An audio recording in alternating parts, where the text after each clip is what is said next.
Et bonjour à toutes, bonjour à tous, bienvenue dans votre nouvel épisode preview de The Triplé consacré à la saison 2025. Aujourd'hui, détour par l'ACC pour vous parler de deux programmes un petit peu dans le ventre mou de la conférence, mais qui viennent de changer de coach il n'y a pas très longtemps et qui sont très clairement sur des trajectoires ascendantes. Donc on va partir du côté du nord-est des États-Unis, direction Boston College et Syracuse.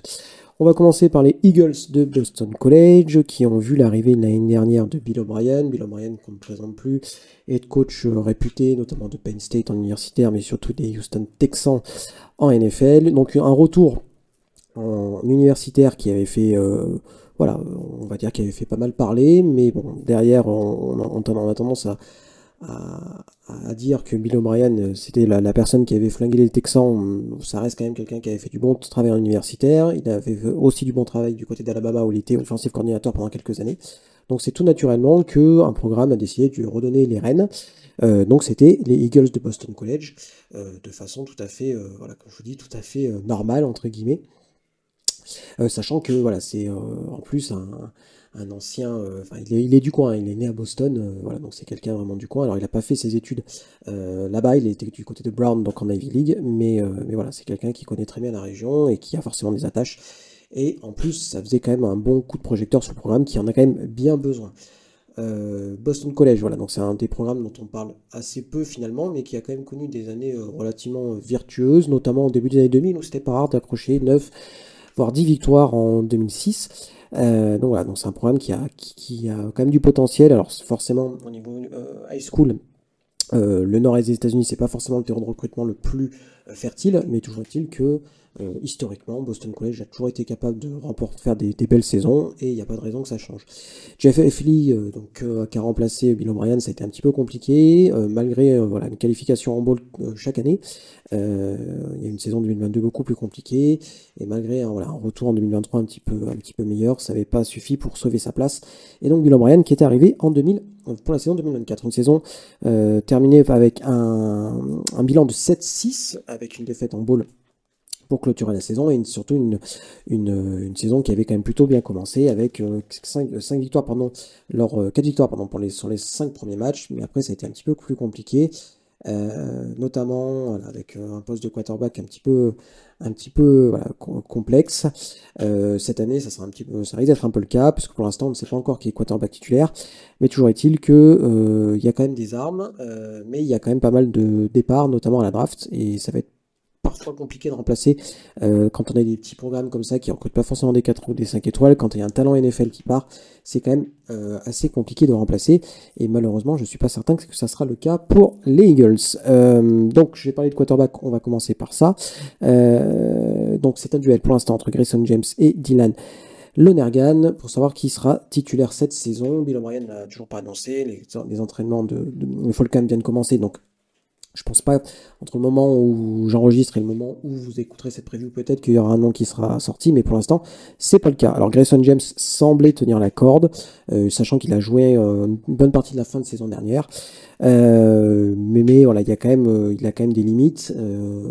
Donc je pense que cette incertitude au poste de quarterback n'incite pas forcément à on va dire, à l'optimisme, parce que c'est jamais très bon quand on a un quarterback qui a déjà joué l'année dernière, on n'est pas sûr qu'il soit de nouveau titulaire. Voilà. Donc, alors, on peut le lire de deux façons. On peut se dire que le quarterback numéro 2 est aussi très fort et donc le pousse dans ses derniers retranchements, mais on peut se dire aussi que finalement le coaching staff n'est pas hyper content de ce qu'il a vu. Donc forcément, ça peut poser des questions. Au niveau de l'attaque, donc il y a une ligne, comme je vous l'ai dit, qui sera quand même à reconstruire, puisque mine de rien, on a quand même 3 joueurs de la ligne offensive l'année dernière qui ont été draftés. Donc Ozzy Trapilo, Drew Kendall et Jude Bory. Non, pardon, Jude Bory reste, excusez-moi, je me suis trompé. Donc voilà, donc ça va être un petit peu compliqué à eux de gérer tout ça. Donc je vous ai parlé de Jude Bory qui devrait être le lineman le plus talentueux du groupe.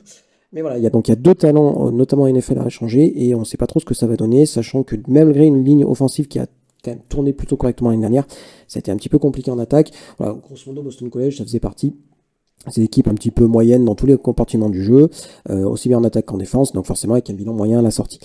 Donc il y aura quand même une grosse question à ce niveau-là, au niveau de la ligne, la reconstruction, sachant que les deux meilleurs running backs sont partis eux aussi. Alors, a priori, les running backs titulaires sont voilà, des joueurs qui étaient déjà là l'année dernière, mais voilà, on perd 2 seniors à ce poste-là. Donc pareil, à voir si les nouveaux arrivants seront capables de prendre la suite. Au niveau du poste de receveur, Lewis Bond est de retour. Ça, c'est plutôt une bonne nouvelle. Il avait 67 réceptions pour lui l'année dernière. Et il y a un joueur qui devrait faire parler de lui, c'est V.J. Wilkins qui vient de Campbell, donc une équipe FCS. Et voilà, qui a un potentiel assez explosif et rapide. Donc on sait que en général, c'est quand même plutôt des profils qui ont tendance à performer, même en venant de niveaux plus faibles. Quand tu es rapide, en général, ça aide à tous les niveaux. Donc voilà, des cibles qui devraient être plutôt intéressants, et même si côté du running back, ça devrait être un petit peu plus compliqué. C'est Turbo Richard, qui devrait être running back numéro 1 l'année prochaine. Voilà, il n'a pas non plus on va dire un CV impressionnant, mais bon, je pense que là, ce sera surtout la ligne qui sera importante à ce niveau-là. Du côté de la défense, alors, la secondary a beaucoup d'expérience, mais la secondary était très clairement le point faible l'année dernière de la part des Eagles. Donc d'un côté, on se dit, il y a de l'expérience, mais d'un côté, on se dit, l'expérience qui est là, elle était quand même pas top l'année dernière. Donc à voir bien évidemment. Alors, KP Price, et l'un des meilleurs safety en SEC, 85 tackles pour l'année dernière, mais ça n'a pas empêché d'avoir une défense très poreuse contre la passe l'année dernière, donc il y aura forcément besoin d'une amélioration à ce niveau-là. Au niveau du front 7, c'est toujours compliqué parce que comme sur la ligne offensive, il faut remplacer notamment Donovan et Eze Ruaku, qui était très clairement le meilleur de l'année dernière en SEC au niveau défensif. Il a été sacré. Donc voilà, 16 sacs et demi pour lui la saison dernière, donc il va falloir remplacer. Et la question c'est, est-ce qu'on va être capable de le faire de ce côté-là? Alors Bill O'Brien a recruté notamment sur le portail des transferts. Mais il va falloir qu'il y ait du talent qui émerge. Et voilà, c'est toujours un petit peu compliqué. Il y a un nom qu'on pourrait garder en œil, c'est Quintavicius Hutchins. Alors, seulement 3,5 sacs pour lui l'année dernière et 31 tackles. Mais il a surtout joué en fin de saison, donc à voir, ce sera peut-être un des candidats à suivre cette saison. Du côté des linebackers, un nom à suivre, Davon Bam Crunch, qui est très clairement un joueur très explosif, qui sera à suivre au niveau de la défense et qui devrait être l'un des patrons du front 7 du côté de Boston College. Alors j'ai pas rarement des équipes spéciales. L'année dernière, c'était un des pires kickers du pays. Donc il a cherché un kicker qui vient pas cette fois-ci pas un punter d'Australie, mais d'Irlande, Andy Quinn.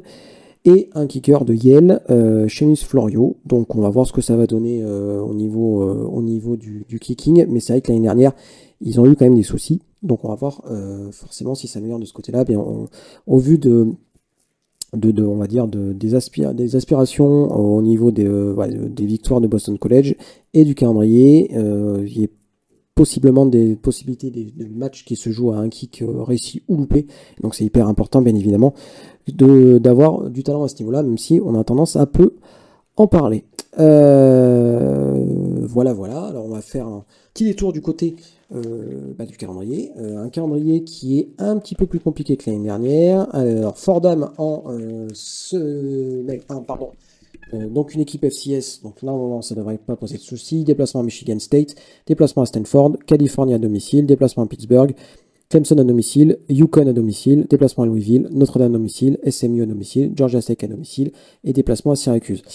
Le calendrier est très clairement pas simple. Alors le début est relativement ouvert. Fordham, Stanford et Cal. J'ose espérer que ça faille 3 victoires. Michigan State n'est pas en énorme santé non plus et c'est pas impossible que Boston College arrive à gratter une victoire là-bas. À voir bien évidemment Eden Childs, l'état d'Eden Childs, j'ai envie de dire, du côté des Spartans. Mais après, ça très clairement, on monte d'un cran. À Pittsburgh, ça va être compliqué. Clemson à domicile, ça va être très compliqué. Yukon, qui est une très bonne équipe dont il faudra très clairement se méfier. Je ne les donne pas forcément favoris sur ce match-là. Et puis voilà, après, à Louisville dur, Notre-Dame dur, SMU dur, Georgia Tech dur, et à Syracuse dur aussi. Donc voilà, donc, avec ce calendrier-là, il est quand même compliqué pour moi de leur donner plus de 5 victoires. Avec l'incertitude qu'il y a au poste de quarterback au niveau de la ligne et les difficultés quand même défensives de l'année dernière qui me semblent pas forcément on va dire comblées avec et le recrutement et le portail des transferts, je pense qu'effectivement ça va être un petit peu dur. Alors l'année dernière il y avait une belle victoire contre Florida State en début d'année pour lancer un peu la saison. Ce déplacement à Michigan State pourra avoir cette valeur là. Voilà, c'est tout à fait possible qu'on les voit à 4-0 mais qu'après ça se dégringole parce que voilà, ils ont alors il n'y a pas Miami, mais en dehors de ça il y a quand même les grosses écuries et des écuries qui risquent de poser soucis parce que voilà, Clemson en attaque ça va être dur à gérer, Notre-Dame pareil, SMU pareil, Georgia Tech pareil, enfin voilà, même si ces matchs là sont à domicile, j'ai quand même peur que pour un bowl ça va être compliqué. Même si voilà, je pense que Bill O'Brien fait quand même du bon boulot, mais voilà, le calendrier de cette année et l'absence de certitude au poste de quarterback sera compliqué à gérer pour les Eagles. Voilà pour la première preview. Direction le nord de l'État de New York maintenant, du côté de Syracuse avec l'Orange. L'Orange qui sort d'une saison 2024 tout à fait convaincante avec un bilan de 10 victoires pour 3 défaites après une victoire en bowl contre Washington State. Pas vraiment surpris parce qu'on savait que Fran Brown, le nouvel head coach, allait avoir un impact direct, notamment au niveau du recrutement. Ça s'est confirmé sur le terrain.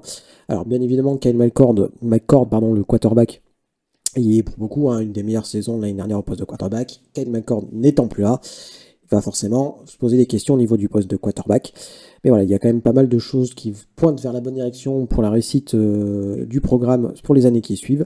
Et maintenant, il s'agira de confirmer, ce qui est toujours un petit peu compliqué, sachant surtout quand on base, on va dire, son équipe sur un gros jeu de quarterback et quand il s'agit de le remplacer avec des noms qui sont peut-être un petit peu moins ronflants, on va dire ça comme ça. Voilà, mais en tout cas, c'est un programme qui commence à recruter de façon tout à fait correcte. Fran Brown est un jeune head coach charismatique qui a cette capacité à recruter correctement et je pense que ça passera par là pour passer un cap et pour jouer des bowls de façon régulière et pourquoi pas le sommet de l'ACC année après année. Alors, petit bilan donc le niveau de l'effectif de l'Orange. Alors, déjà au niveau du quarterback, on ne sait pas trop qui va commencer entre Steven Jelly qui est à Notre-Dame ou Ricky Collins de LSU. Au moment où j'enregistre pareil cet épisode, on n'est pas sûr du nom du quarterback titulaire, ça sera forcément le Falcon qui rendra son verdict. Mais voilà, en tout cas, celui qui va remplacer Kyle McCord aura des énormes souliers à remplir. Je lui souhaite bien du courage parce que voilà, il y avait quand même énormément de talent l'année dernière au poste de quarterback et que je pense quand même on va passer un niveau en dessous. J'ai rien contre Steve Angeli, ce qu'il a montré avec Notre-Dame, mais je pense quand même que Kyle McCord c'était quand même ces années à Ohio State c'était quand même bien supérieur à Steve Angeli. Alors bien évidemment dans un contexte différent, peut-être que ces joueurs-là peuvent s'exprimer de façon optimale, mais je suis quand même un petit peu de doute. Alors, le bon côté pour lui, c'est que au niveau du poste de receveur, ça devrait bien fonctionner. Alors, malheureusement, il y a Trevor Payna qui est parti du côté de Penn State après les entraînements de printemps, donc ça, c'est toujours un problème. Mais Justus Ross Simmons est de retour. Il avait été blessé quelques matchs l'année dernière. Donc voilà, donc je pense que ça devrait le faire. Sachant qu'il y a l'arrivée d'un true freshman, Demetres Samuel. Alors, on ne sait pas trop s'il va jouer quarterback ou receveur, mais en tout cas, a priori, il devrait plutôt jouer du côté de la défense, mais c'est pas impossible qu'on le voit aussi en attaque. Et c'est un joueur dont les insiders de l'Orange en disent beaucoup de bien, donc on va voir ce que ça va donner. Mais voilà, cette capacité, comme je disais, de recrutement de Syracuse, elle se joue aussi là-dessus, avec être capable de faire jouer des true freshmen dès le recrutement, forcément, s'ils sont true freshmen, ça montre qu'ils sont capables de recruter des joueurs ready directement pour le niveau Power 4, et donc ça veut dire qu'ils recrutent de mieux en mieux. Alors, au niveau du poste de running back, alors Linquint Allen, qui était le running back numéro 1, est parti, mais ces deux remplaçants sont de retour, Will Nixon et Yacine Willis, et les deux ont été plutôt bons quand il s'agissait de le remplacer au pied levé. Donc là, c'est plutôt bien. Alors, devrait avoir un punch plutôt intéressant. La question, c'est la ligne, c'est toujours pareil, une ligne à reconstruire. Il y a des arrivées sur le portail des transferts. Voilà, à voir comment la sauce va prendre. Mais voilà, mais là, c'est là où je suis un petit peu inquiet. Une ligne à reconstruire. Ton meilleur receveur qui part, même si tu as de la profondeur, ton meilleur receveur qui part du côté de Penn State à l'intersaison sur le printemps. Et ben voilà, un quarterback avec un nom un peu moins ronflant, on ne sait pas trop ce que ça va donner. Donc voilà, donc sur le papier, il y a forcément un astérisque quand on voit l'attaque. Mais voilà, on sait que la vérité des previews n'est pas la vérité du terrain. Et voilà, Steve Angeli sera peut-être Heisman, j'en sais rien moi, et vous me ressortirez cette preview avec grand plaisir. Mais voilà, en tout cas, il y a quand même de quoi faire au niveau de l'attaque, au niveau des skill players. La question, ça sera donc la ligne et le poste de quarterback. Au niveau de la défense, et c'est là où ça a été très compliqué l'année dernière, notamment au niveau du jeu au sol. Alors, Fran Brown, il a bien vu que c'était le bordel, donc il a été chercher notamment des defensive tackles du côté de Marshall et de Boston College pour aider tout ça. Malheureusement, Marad Watson, qui était freshman dans l'American l'année dernière, est parti du côté de Texas. Ça c'est vraiment un gros coup dur, sachant que voilà, il a été excellent l'année dernière et qu'il avait besoin de cette expérience-là. Donc bam, patatras, un front seven, enfin en tout cas une ligne défensive à reconstruire. Le seul linebacker de retour, Derek McDonald, voilà, il devrait tenir la baraque, il n'y a pas de souci, sachant qu'il y a deux autres vétérans à ses côtés, et un transfert, Gary Bryant, qui arrive du côté de South Dakota. Donc voilà, donc on connaît la capacité de ces joueurs FCS à passer un cap. Honnêtement, c'est plus à prouver maintenant, notamment quand ils viennent de gros programmes comme peuvent être South Dakota, North Dakota State, etc., etc. Donc moi, je me fais pas de soucis pour eux pour passer au niveau supérieur, surtout que c'est souvent des joueurs qui viennent en research senior, donc avec beaucoup d'expérience, et donc ils sont capables d'apporter tout leur leadership et leur talent en day one et leur expérience, et c'est souvent ça dont on a besoin pour gagner des matchs en college football. Du côté de la secondary qui était bon, j'allais pas dire meilleur parce que c'est pas forcément le cas, mais voilà, il y a peut-être un peu plus de talent. Devin Grant et Dust Chestnut sont de retour, donc deux joueurs avec beaucoup d'expérience qui pourront servir de mentor donc à Demetres Samuel, comme je disais. Donc voilà, il y a l'air d'avoir un petit peu de talent là quand même. Il y a des transferts aussi, notamment Chris Peel qui arrive du côté de Georgia. Qui devrait être potentiellement titulaire, donc à voir ce que ça va donner, mais il y a quand même du talent et l'expérience, donc il y a un joli groupe là à voir ce que ça va donner, mais voilà, c'est toujours pareil, si le front seven n'est pas au niveau, ça va être compliqué pour eux de gérer. Voilà, au niveau kicker et punter, pas grand chose à dire, simplement que Jake Stanhouse, le punter, était honorable mention All ACC l'année dernière, donc c'est plutôt cool, et puis il y a un kicker de l'Iowa, Trip Woody, qui arrive là.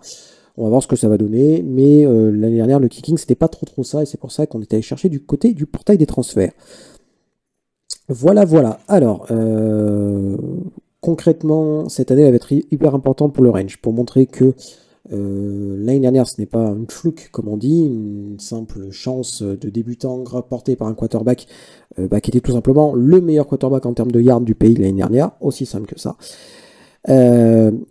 Malheureusement, déjà que l'année dernière, au niveau de l'attaque au sol, c'était pas extraordinaire, ils étaient quasiment derniers. Ils avaient paradoxalement une très bonne attaque, mais une des pires attaques au sol. Tu perds ton running back numéro 1, tu as une ligne à reconstruire totalement, c'est compliqué. Donc moi, je suis pas hyper convaincu par la capacité à Syracuse de répéter la saison dernière. Un plateau de 10 victoires, ça va quand même être complexe. Mais paradoxalement, je pense que la défense, ça devrait être beaucoup mieux, notamment au niveau de la secondary. Voilà. Après, mieux la défense, c'est pas très compliqué, vu les difficultés qu'avait l'Orange d'arrêter les équipes adverses l'année dernière. Parce qu'il y a un peu plus de talent aussi.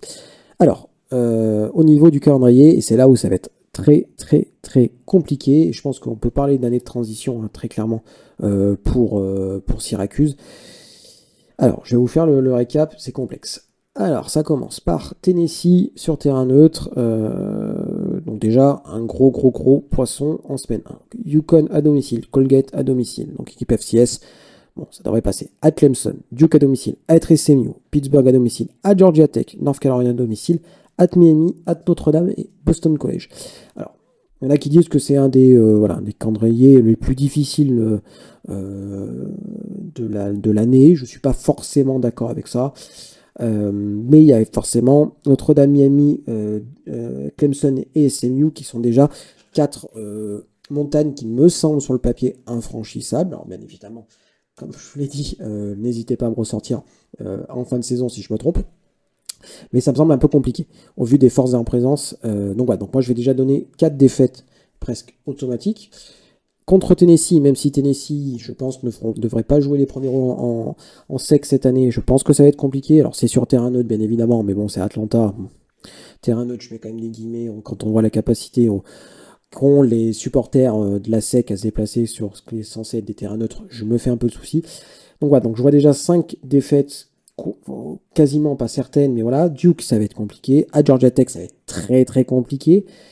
Boston College, j'en ai parlé juste avant. Là, je pense que ça peut être un coin flip, comme on dit. Mais là, il n'y a pas de match vraiment très simple. Yukon, pareil, je vous l'ai dit, c'est une équipe dont il faudra compter. Jim Mora fait de l'excellent boulot. En fait, le seul match gagné, entre guillemets, c'est Colgate. Donc ça fait. Le reste, c'est vraiment complexe. North Carolina, j'y crois pas, hein, qu'on soit très clair. Donc je pense que ça peut être une victoire, notamment si c'est dans le dôme, vu que c'est dans le dôme. Mais le reste, c'est compliqué de voir plus de 5 victoires, hein, qu'on soit très clair. Alors ça ferait diminuer par 2 le nombre de victoires par rapport à l'année dernière, mais il faut être réaliste, le calendrier est quand même beaucoup plus compliqué. Et puis l'équipe est, je pense, moins forte aussi. Je pense pas qu'elle soit nulle, qu'on soit très clair, mais je pense qu'elle sera moins forte et qu'on mesure. Ça permettra de mesurer à quel point avoir un quarterback au sommet de son art, c'est l'alpha et l'oméga d'une saison réussie en college football. Steve Angeli et Ricky Collins, à vous de me faire mentir. Voilà, voilà. Voilà pour les 2 previews de la journée. Donc Syracuse et Boston College, 2 équipes qui devraient être un petit peu en difficulté cette année par rapport à l'année dernière quand même. Mais quand même 2 équipes dont il est toujours sympa de suivre. Alors c'est vrai que le Carrière Dome, c'est jamais un... Alors, non, c'est le GMA Awareness Dome, pardon, du côté de Syracuse. C'est pas vraiment le stade le plus iconique, même si... on va dire, on aime ou on n'aime pas les dômes, hein, qu'on soit très clair, mais je trouve que c'est pas le plus joli des dômes, pour être tout à fait honnête. Donc voilà, donc c'est toujours sympa à suivre. Puis l'orange, c'est une belle couleur, hein, vous savez, comme j'aime cette couleur-là, même si c'est pas America's Brightest Orange, on est bien d'accord. Bref, je tergiverse.